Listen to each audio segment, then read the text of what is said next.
Dear aspirant, जैसा कि मैंने कल आप लोगों को कल से मैं फंडामेंटल राइट्स का, खास तौर पे मौलिक अधिकार का जो मैं आपको एपिसोड दे रहा था, आज मैं इस एपिसोड को रोक रहा हूं। और आज हम एक ज्वलंत मुद्दा की हम बात करेंगे। और यह ज्वलंत मुद्दा है, जैसा कि आपने कल देखा होगा, कि भारत की जनसंख्या को जिस तरह से बताया गया कि भारत की जो जनसंख्या है विश्व में सबसे सर्वोच्च स्थान को रखता है।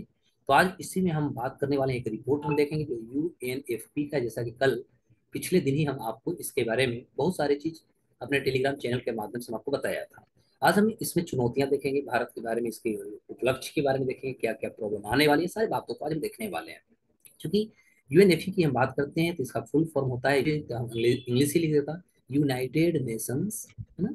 यूनाइटेड आता है ए फॉर फंड। तो यह यूनाइटेड नेशंस पॉपुलेशन फंड का एक रिपोर्ट आया है। तो इस रिपोर्ट के माध्यम से जो बताया गया, बड़ा कर सकते हैं वंडरफुल है, सरप्राइज किया है सभी को।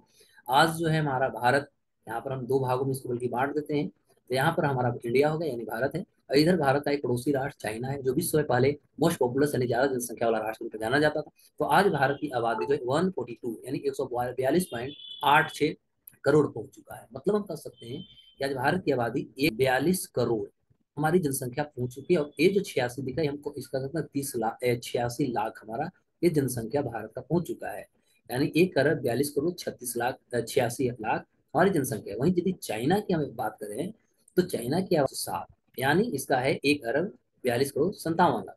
अब देखिए यहाँ पर 86 लाख हमारा, इसका 57 लाख, अब घटाते हैं यदि तो यहाँ पर मोटा मोटी आप देखेंगे तो यहाँ पर 29 लाख हम देख रहे हैं घटाने पे आ रहा है। मतलब हम कह सकते हैं कि हमारा इंडिया की जो आबादी है, अभी तत्काल हम बात करेंगे तो भारत की आबादी जो है चीन से लगभग 29 लाख 29 लाख भारत की जो आबादी है वह चीन की आबादी से अधिक हो चुका है। तो अब सबसे पहली बात देखेंगे, जैसा कि एक प्रेडिक्शन दी गई थी, टारगेट दिया गया था, जैसा कि हम लोग देख रहे थे, लक्ष्य कहा जा रहा था कि भारत जो है 2023 का एक डेडलाइन था, और वह था हमारा 14 अप्रैल। यानी 14 अप्रैल 2023 को भारत जो है विश्व का सर्वोच्च जनसंख्या वाला राज्य हो जाएगा। लेकिन हमने देखा कि 14 अप्रैल को तो हमने नहीं कर पाया। लेकिन हम देख सकते हैं कि लगभग हम देखें तो 19 19 हम कर सकते हैं, 19 भारत ने इस मुकाम को हासिल कर लिया। यानी दो, जहां पर 14 अप्रैल 2023 जो हमारा डेडलाइन थी, हमने 19 अप्रैल 2023 को इस मुकाम को हासिल किया। अब प्रश्न होता है कि इस आधार पर यूनाइटेड नेशंस की हम बात करें तो यूनाइटेड नेशंस ने एक संभावना व्यक्त की, में कहा गया है कि भारत जो है अगले अब 300 आबादी होगी दुनिया में सबसे ज्यादा आबादी। मतलब अगले 3 साल 300 साल तक भारत दुनिया का सबसे ज्यादा जनसंख्या वाला देश रहेगा। इंडिया के बारे में यूएन का ऐसा प्रेडिक्शंस कहा जा रहा है। क्योंकि देखा जाए चीन की आबादी की बात करें तो चीन की आबादी मोटा मोटी देखिएगा तो 2022 इसकी आबादी जो है, हम भारत की यदि बात करें तो भारत की आबादी बढ़ती गई है। यहाँ तक कहा जा रहा है कि हमारा इंडिया की जो आबादी है लगभग 2060 तक, ध्यान दीजिएगा, 2060 तक भारत की आबादी जो होगा लगातार बढ़ेगी। लेकिन इसके बाद फिर ऐसी स्थिति बनेगा कि भारत की आबादी धीरे धीरे क्या हो जाएंगे, वो घटना शुरू हो जाएगा। अब हम आपको एक एक करके रिपोर्टों के आधार पर आपको स्पष्ट करूं कि क्या इस सभी चीजों में स्टडी कर रही है।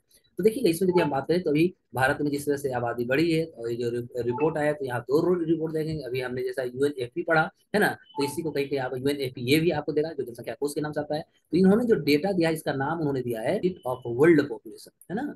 इससे आई है, और इस रिपोर्ट जो आया है 2023 का जो रिपोर्ट है, इसमें विश्व का सबसे बड़ा जनसंख्या वाला राष्ट्र जो है भारत अभी बन चुका है। इस रिपोर्ट में ही सबसे पहली बार हम कहें तो इस रिपोर्ट में ही ये चीजों को दिखाने की कोशिश किया गया है। और आज भारत को दुनिया में इसी रूप में हम कह सकते हैं कि हम देख रहे हैं। तो आज हम लोग इसमें बहुत सारी चीजों को अध्ययन करने वाले हैं। इस रिपोर्ट में बहुत सारी चीजों को बताया गया, जैसा कि देखा जाए तो आज भारत में हम देख सकते हैं कि 15 साल से लेकर के, ध्यान देंगे, 15 साल से 64 साल की यदि हम बात करें, 60% हमारे देश की जो आबादी है, 68% जो हमारा देश की जो पॉपुलेशन है, उसका उम्र है 15 से 64 साल, ध्यान दीजिएगा। वहीं यदि देखा जाए तो 65 साल से ऊपर की हम बात करें तो इसमें आप देख सकते हैं कि लगभग भारत के पास आबादी मात्र 7% है, मात्र 7% है। तो इस आधार पे हम कह सकते हैं कि भारत और चीन के बीच में यदि तुलना किया जाए लाइफ एक्सपेक्टेंसी को लेकर, जिसको जीवन प्रत्याशा बोलते हैं, तो अभी हम कह सकते हैं चीन का प्रदर्शन भारत से अच्छा रहा है। क्योंकि जहां पर हम वहां देखें तो जो महिलाओं के मामले में हम बात करें तो मामले में 82 और पुरुषों के मामले में 76 साल अधिक है ना। तो इस आधार पर हम कह सकते हैं, जहां पर भारत में हम देखा जाए तो भारत में महिला के लिए 74 है और पुरुषों के लिए 71 है। वहीं चीन की बात करें तो चीन में यह मामला जो है 82 है और एक 76 है। मतलब भारत में पुरुष यदि, ठीक है ना, सॉरी, पुरुष और महिला की बात करें तो ये पहला जो हमने लिखा है महिला की बात करेंगे, है ना, लेडी को लिखेंगे। और पुरुष भारत में 71 साल, तो महिला पुरुष चाइना में जो है 76 साल। तो ओवरऑल यदि देखा जाए तो लाइफ लाइफ एक्सपेक्टेंसी की बात करें तो भारत से अच्छा चाइना की स्थिति अभी देखने को मिल रहा है। अभी इस रिपोर्ट में यदि हम बात करें तो 15 अप्रैल को भारत की आबादी जो थी 1 अरब 42 करोड़ 57 लाख 75 हजार 850 होने का अनुमान लगाया गया था। लेकिन चूंकि देखा जाए तो आज भारत ने इस मुकाम को ऑलरेडी आगे हासिल कर लिया गया है। तो अब हम थोड़ा सा इसको एज कहा गया है, तो ऐसी हमारी जो आबादी है जिसका उम्र जीरो जो दी गई है वह इसकी उम्र जो है वह मात्र हमारे भारत में 25% है। वहीं यदि 18 देखते हैं 10 साल से लेकर के 19 साल यदि हम एज ग्रुप को हम देखें तो इसमें ज्यादा नहीं हमारे भारत में है। वहीं यदि हम आगे इसमें देखें तो आप देख सकते हैं कि लगभग 15 से 64 साल की यदि उम्र की बात करें, 15 से 64 साल की उम्र की बात करें, जैसा विजय बताया तो इसमें 68% यानी 68% जो है इसमें आबादी देखने को मिल रहा है। और 65 साल से भारत की आबादी जो है मात्र 7% जी। ओके, तो ये हमारे भारत का अभी हम कह सकते हैं ये ऐसी जनसंख्या है, और चूंकि भारत को तो कहा जाता है पूरी दुनिया में कि भारत जो है एक युवाओं वाला देश है। तो ओवरऑल यदि सभी की बात करें तो भारत का अपने जो स्थान है ये तो हमने देख लिया, और हम सभी को ये चीजों को जानने की भी जरूरत थी। लेकिन अब प्रश्न होता है कि आने वाला भविष्य में जो होगा जब हम भारत और चीन के बीच में हम तुलना करेंगे, क्योंकि जहां पर हम आबादी की बात करें तो आने वाला भविष्य एक चिंता का सबब बनेगा। क्योंकि किसी भी देश की आबादी को ज्यादा बढ़ना क्या आपको लगता है कि ये खुशी का हाल होगा? और भारत ऐसे का जो क्षेत्रफल है जहां मात्र 2.4 मात्र भारत के पास 4.5% है। और वहीं देख सकते हैं जब हम आबादी की बात करें तो आबादी तो खैर कहना है, तो पहले हम 18% से अधिक थे, अब दुनिया के हम पॉपुलस कंट्री बन गए। तब चूंकि हम इसमें परसेंटेज तो बता नहीं सकते, तब ओवरऑल यदि देखा जाए तो यह कितनी बड़ा चुनौती भारत के लिए हो सकता है। आज हम लोग इस चीजों पर हमें अध्ययन करने की जरूरत है, और ये चीजों को आज हमें समझने की भी जरूरत है कि ऐसा क्या क्या चुनौतियां और होगी भारत के लिए। तो आज हम लोग दोनों तरफ से अब हम इसको तुलनात्मक अध्ययन करने की कोशिश करेंगे। तो देखिएगा यहाँ पर हम लिखते हैं आबादी लिखता हूँ, और आबादी जो होगी यहाँ पर पॉपुलेशन, तो हम यहाँ पर एक इंडिया को रख रहे हैं, है ना, और एक यहाँ पर हम चाइना को रखते हैं, ठीक है। तो इंडिया में आप देखिएगा हमारा आबादी 142 अभी जस्ट में देखा। वही चीन की बात करें तो 142 यानी 142.57 करोड़ यहाँ की आबादी है। और ये दोनों के बीच में जब हम तुलना अभी अभी किए थे तो भारत के पास लगभग 29 लाख जो जनसंख्या है चीन से अधिक है, अभी हमने अध्ययन में बताया अभी। तो अब देखा जाए तो दोनों देशों की यदि हम इस ग्राफ को स्टडी करते हैं तो इस ग्राफ के स्टडी में 0 से 14 साल को आप देख लीजिएगा, क्योंकि आने वाले एग्जाम में याद रखना होगा, है ना। और इधर फिर हम देख सकते हैं 15 से 65 साल की हम बात करेंगे, 15 से 65 साल की हम बात करेंगे। यहाँ पर मोर एक तरह से तीन तरह देखिएगा। तो हम ये पहला जो हम फिगर इस साइड में बनाएंगे यानी हम राइट लेफ्ट साइड में जो हम बनाने वाले हैं, तो लेफ्ट साइड में हम इंडिया के बनाने वाले हैं, ध्यान दीजिएगा। तो लेफ्ट साइड जो हम बना रहे हैं ये हमारा इंडिया का मैपिंग है, ठीक है। यहाँ पर मैं लिख भी देता हूँ, हमारा इंडिया का मैपिंग है। तो इंडिया में आप देख सकते हैं टोटल यदि देखा जाए तो यहाँ पर एक ग्राफ आप ले सकते हैं, ऐसे ले लेते हैं। तो यहाँ पर हम मोटा मोटा 7% लेंगे, कितना 7%, ग्राफ में आपको एग्जाम में लिखना होगा। फिर यहाँ पर हम देखें तो ये 25% हो गया, और यहाँ पर जो बच गया 68% बच गया। क्लियर होगी? मतलब हम कर सकते हैं 0 से 14 साल की बात करें, है ना। तो 0 से 14 साल की यदि आप बात करते हैं तो इसमें आप इसको हम डेटा पहले क्लियर किया। वहीं यदि हम चीन की बात करते हैं तो चीन को भी आप इसी तरह से ग्राफ बना लीजिएगा, और इसमें आप देख सकते हैं यहाँ से हम एक तरह से लेते हैं 14% 14% इसको आप ले लीजिए। फिर यहाँ पर 17% हम एक ले लेते हैं, और एक हमारा जो बच गया सो यहाँ पर डायरेक्ट आता है 69%, है ना। तो इस तरह से अब दोनों में महिलाओं की फर्टिलिटी रेट की बात है, फर्टिलिटी समझते हैं कौन कहाँ की महिला सबसे ज्यादा जीवन का सबसे प्रजनन क्षमता किनके पास ज्यादा है, जिसको फर्टिलिटी रेट बोलते हैं। तो यहाँ पर इंडिया की बात करें तो इंडिया की यदि हम बात करें तो यहाँ का जो हमारा फर्टिलिटी रेट है, मतलब जिसको प्रजनन क्षमता बोलते हैं, हिंदी में ही लिख देता हूँ। तो जो भारत की महिला की जो प्रजनन क्षमता बताई गई है यह बताया गया कि यहाँ का 2 है। लेकिन यदि हम चीन की बात करते हैं तो चाइना की जो प्रजनन क्षमता बताई गई 1 पॉइंट से कम की बात करें तो यहाँ पर एक महिला को 2 बच्चे हैं, और वहीं चीन की बात करें तो वहाँ पर एक बच्चे हैं। इससे ज्यादा भी भारत में हो सकते हैं, वो हैं भी, इसमें कोई डाउट नहीं होना चाहिए। तो आज हम यहीं पर बात करें कि दोनों के बीच आज हमें तुलनात्मक यही अध्ययन करके देखना है कि कितनी बड़ी चुनौती भारत के लिए बनने जा रहा है। क्योंकि आप सभी को तो पता ही होगा कि यदि हम ग्लोबल हंगर इंडेक्स की बात करें, है ना, ग्लोबल हंगर इंडेक्स जिसको आप भुखमरी सूचकांक बोलते हैं, तो इसमें भी भारत का स्थान क्या है आप लोग याद होगा। तो अभी भारत का स्थान 107 यानी 107वां स्थान पर जो है हमारा भारत है। तो जिस तरह से भारत में आबादी बढ़ रही है ये आबादी कहीं ना कहीं भारत को चुनौती देगा।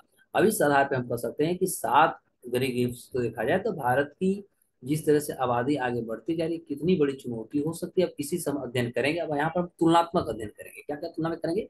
सबसे पहला हम देखते हैं कि हमारे पास जो फूड प्रोडक्शन है करते हैं, तो हमारे जो फूड प्रोडक्शन है हम पूरे दुनिया में पहला तो स्थान पर चीन है, फर्स्ट स्थान पर, 4 स्थान पर भारत है। यानी पूरी दुनिया में फूड प्रोडक्शन में भारत हमारा दूसरे स्थान पर है। लेकिन तुलना में हम क्या देख रहे हैं कि भारत का यदि ग्लोबल हम हंगर इंडेक्स में भारत का 107वां स्थान है। अब एक बहुत बड़ी चुनौती बन गई। वहीं यदि देखा जाए तो यहाँ पर आप देख सकते हैं पाकिस्तान की यदि बात करते हैं तो पाकिस्तान को भारत से अच्छा स्थान है, 99 स्थान पर दिया गया है। वहीं नेपाल की यदि रैंक की हम बात करते हैं तो नेपाल का 81वां स्थान है। तो मोटा मोटी देखा जाए तो हम इतने से आप समझ सकते हैं, जहां पर चीन के बाद भारत दुनिया में सबसे ज्यादा प्रोडक्ट करता है खाद्य आपूर्ति की, वहां पर भारत का 107वां स्थान है। कितनी बड़ी चुनौती होगी। अब यहाँ पर आपको मैं बता दूं कि भारत में प्रत्येक साल, है ना, पॉइंट नंबर एक आपको क्लियर किया। पॉइंट नंबर दो आपसे, ये सभी आपको क्लैरिफिकेशन निकालना होगा एग्जाम के लिए।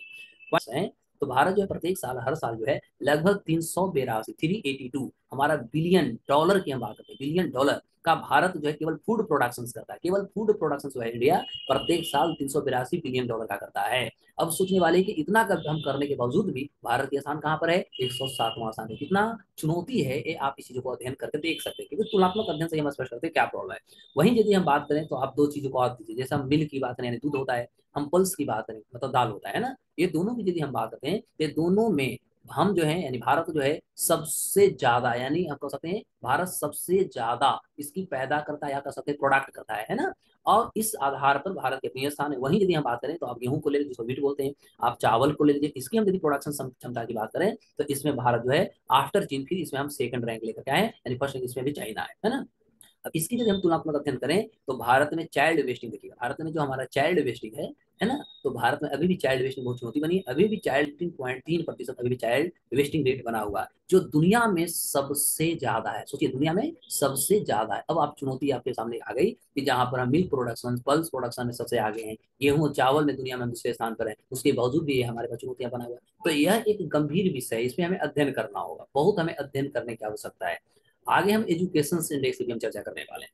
क्योंकि देखिएगा, तो भारत में हम बात करें तो दुनिया में सबसे ज्यादा, ध्यान दीजिएगा, मोस्ट मोस्ट यूनिवर्सिटी की हम बात करें, यानी दुनिया में सबसे ज्यादा यदि कहीं कोई देश में यूनिवर्सिटी है, विश्वविद्यालय प्यारा भारत है। लेकिन यदि हम एजुकेशन में बात करें तो यूनिवर्सिटी से निकलने वाले भारत की जितनी भी यूनिवर्सिटी हैं, वे यूनिवर्सिटी से जो भी 20% ऐसे हमारे देश के स्टूडेंट हैं, हमारे छात्र हैं, यूनिवर्सिटी से निकल रहे हैं, जो क्या है वह अनएम्प्लॉयड है। यानी कह सकते हैं कि उनको जो टैलेंट होना चाहिए एम्प्लॉयमेंट यानी रोजगार के लिए, है ना, जो उनके रोजगार के लिए जो उनके पास स्किल होना चाहिए, उनके पास जो टैलेंट होना चाहिए, वह लगभग 50 मोटा मोटी आधा, है ना, 50.3% ऐसे हमारे देश के स्टूडेंट यूनिवर्सिटी से पढ़ के नहीं कर रहे हैं, जो किसी भी रोजगार लायक है ही नहीं। सबसे बड़ी चुनौती है हुई।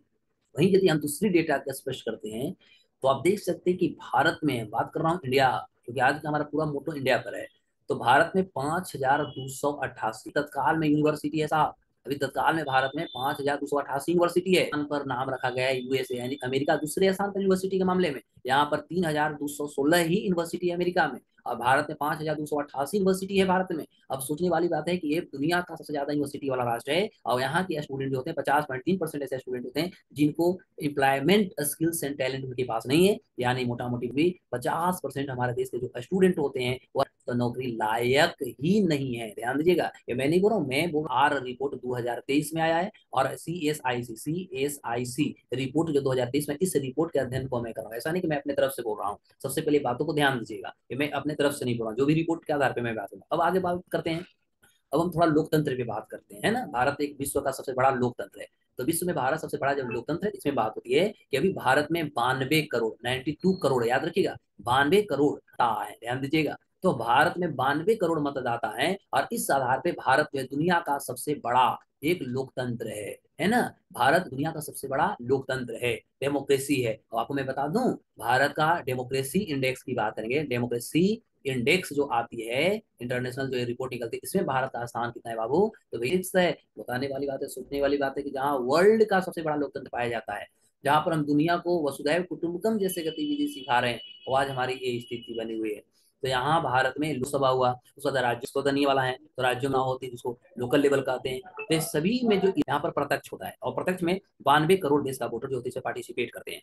और अब सोचिए कि भारत को फ्लॉड डेमोक्रेसी की कैटेगरी में रखा गया। ध्यान दीजिएगा, फ्लॉड फ्लॉड डेमोक्रिया में ये भी मैं नहीं बोल रहा हूँ, ये खुद भारत सरकार का ईसीआई जो इलेक्शन कमीशन ऑफ इंडिया आधार पर मैं बात कर रहा हूँ, इसलिए आप ये नहीं कर सकते कि सर अपनी तरफ से कुछ भी बोल रहे हो। यानी ये रिपोर्ट के आधार पर मैं इसको अध्ययन कर रहा हूँ। तो ये एक बहुत बड़ी चुनौती। अब हम आगे बात करेंगे अपने देश की अर्थव्यवस्था का, अपने देश की इकोनॉमी का, क्योंकि आपको पता है कि हम एक उभरता हुआ अर्थव्यवस्था है। अभी हम 2.9 ट्रिलियन डॉलर का, है ना, 5 ट्रिलियन डॉलर का इकोनॉमी बनाने की हम बात कर रहे हैं। तो अब ओवरऑल बात किया जाए कि भारत अभी जीडीपी की हम बात करें तो भारत 5वां स्थान पर दुनिया में आ गया है। वहीं परचेजिंग पावर पैरिटी की बात करें तो भारत तीसरा स्थान पर आ गया, थर्ड पोजीशन को ग्रास कर लिया है। तो अब हम यहाँ पर बात करें कि भारत दुनिया की सबसे बड़ी अर्थव्यवस्था है, जहां पर भारत से ऊपर यदि देखा जाए तो अमेरिका, जापान आएगा, उसके बाद जर्मनी आएगा। ये हमसे भारत से चार अर्थव्यवस्थाएं बड़े हैं, और इसके बाद हमारा प्यारा भारत होता है। तो दुनिया का हम पांचवां सब अर्थव्यवस्था है, दुनिया का सबसे बड़ा पांचवां हम अर्थव्यवस्था है। लेकिन चुनौतियां क्या है, सामने आपके सामने प्रत्यक्ष रूप से हम दर्शाऊंगा। लेकिन हमारे देश में जो पर कैपिटा इनकम है, जिसको आप प्रति व्यक्ति आय बोलते हो, भारत में सबसे कम है। और भारत में पर कैपिटा आय पर हमारा इंडिया जो आता है, यह एक बहुत बड़ा चुनौती है। जिस तरह से जनसंख्या बढ़ रही, यानी ये जनसंख्या तो हमारे लिए सोचिए कि एक दीमक की तरह बढ़ते जा रहा है। इस पे नियंत्रण एनीवे सरकार की भी पॉलिसी लानी चाहिए। और जब तक सरकार इस पे कठोर कदम नहीं उठाएगी, आई थिंक प्रॉब्लम क्रिएट होते रहेंगे।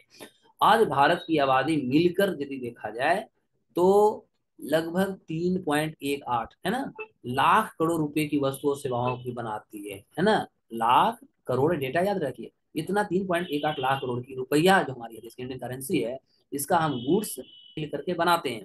लेकिन एनएसओ का रिपोर्ट क्या कहता है, एनएसओ नेशनल जो हमारा स्टेटिस्टिकल ऑफिस जो है, ये रिपोर्ट के मुताबिक कहा जाता है कि भारत में जो है अभी प्रति व्यक्ति जो हमारा आय है, पर कैपिटा जो इनकम है, अर्ली है, ईयरली है, यानी कह सकते हैं हमारा सालाना है। तो अब सोचने वाली बात है कि और क्या हमारे पास चुनौतियां नहीं रहा। चुनौती तो इतनी बड़ी बड़ी हमारे सामने दिख रहा है, और फिर भी जनसंख्या ये हाल है। तो चीन के बाद दुनिया में, अब एक बहुत बड़ा क्वेश्चन होगा, चीन के बाद दुनिया में हम बात करते हैं, भारत जो है दूसरा बुजुर्गों वाला राष्ट्र है, दूसरा बुजुर्ग है ना वाला राष्ट्र हुआ। यानी भारत चीन के बाद दूसरा स्थान लेकर के आ रहा है, ध्यान दीजिएगा, पूरी दुनिया में। तो हम इसको आधार पे हम देख सकते हैं कि ग्लोबल पेंशन इंडेक्स यदि आप बात करते हो, तो ग्लोबल जो हमारा पेंशन इंडेक्स है, ये स्थान है, 44वां स्थान है।